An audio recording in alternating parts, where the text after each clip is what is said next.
ಆಲ್ಮಟ್ಟಿ ಮತ್ತು ನಿಡಗುಂದಿಯನ್ನು ನಗರಸಭೆ ಮಾಡುವುದಾಗಿ ಭರವಸೆ ಕೊಟ್ಟ ಸಚಿವ ಶಿವಾನಂದ ಪಾಟೀಲ್ ವಿಜಯಪುರ ಜಿಲ್ಲೆಯ ನಿಡಗುಂದಿ ತಾಲೂಕಿನಲ್ಲಿ ವಿವಿಧ ಕೆಲಸ ಕಾಮಗಾರಿಗಳಿಗೆ ಚಾಲನೆಯನ್ನು ನೀಡಿದರು.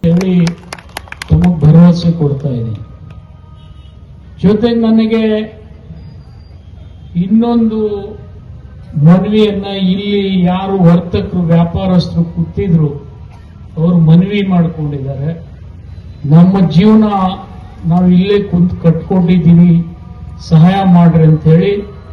ಕಾನೂನಿನ ಅಡಿಯಲ್ಲಿ ಸ್ವಲ್ಪ ದುಡ್ಡು ನೀವು ಕೊಡಬೇಕಾಗ್ತದೆ, ಕಡಿಮೆ ಮಾಡಿ ಆದರೂ ನಿಮಗೆ ಆದ್ಯತೆ ಕೊಟ್ಟು ಇಲ್ಲೇ ನಿಮ್ಮನ್ನ ಸ್ಥಾಯಿಯಾಗಿ ನಿರ್ವಹಿಸ್ತಕ್ಕಂಥ ಕೆಲಸ ಮಾಡತಕ್ಕಂಥ ಪ್ರಯತ್ನ ನಾನು ಕೂಡ ಮಾಡ್ತೀನಿ. ಎಲ್ಲ ಸದಸ್ಯರು ನನಗೆ ಸಹಕಾರ ಕೊಡಬೇಕು ಅಂತ ಹೇಳಿ ಅವರಲ್ಲಿ ಕಳಕಳಿಯಿಂದ ಮನವಿ ಮಾಡಿಕೊಂಡು, ರಘುಕವಿ ಬನ್ನಟ್ಟಿ ಬೇರೆ ಅಲ್ಲ, ಗದಗ್ ಬೆಟ್ಟಿಗೇರಿ ಬೇರೆ ಅಲ್ಲ.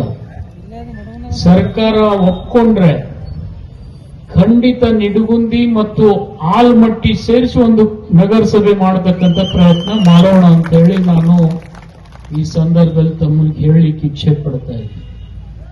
ಇವೆಲ್ಲ ಅಭಿವೃದ್ಧಿ ಕೆಲಸ ಆದ್ರೆ ಆದಾಯ ತನ್ನಿಂತಾನೇ ಸೃಷ್ಟಿ ಆಗ್ತದೆ, ಊರು ಬೆಳೀತದೆ.